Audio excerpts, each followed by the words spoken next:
ধর্ষক নামের যত নিকৃষ্ট প্রাণী আছে তাদেরকে গ্রেফতার করে সর্বোচ্চ শাস্তি নিশ্চিত করা প্রয়োজন বলে মন্তব্য করেছেন বাংলাদেশ জামায়াতে ইসলামীর আমির ডক্টর শফিকুর রহমান। আজ রোববার সকাল ৯টা ৫৭ সামাজিক যোগাযোগ মাধ্যম ফেসবুকে একটি পোস্টে এ মন্তব্য করেন তিনি। বিস্তারিত ডেস্ক রিপোর্টে।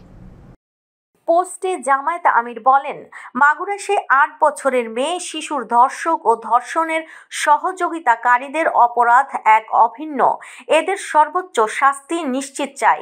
ডাক্তার শফিকুর রহমান বলেন, এরকম ধর্ষক নামের আরও যত নিকৃষ্ট প্রাণী আছে, যে যেখানেই থাকুক তাদেরকে পাকড়াও করে দ্রুত বিচারের মাধ্যমে সর্বোচ্চ শাস্তি নিশ্চিত করা প্রয়োজন। এ সময় ধর্ষকদের বিরুদ্ধে সামাজিক প্রতিরোধ গড়ে তোলার জন্য সবাইকে এগিয়ে আসার আহ্বান জানান তিনি। জামায়াত আমির বলেন, ইমাম, খতিব ও ধর্মীয় ব্যক্তিসহ সমাজের সচেতন নাগরিকদেরকে ধর্ষকদের বিরুদ্ধে সামাজিক প্রতিরোধ গড়ে তোলার জন্য এগিয়ে আসার আহ্বান জানাই। ধর্ষকদেরকে ঘৃণা করুন ও সামাজিকভাবে বয়কট করুন।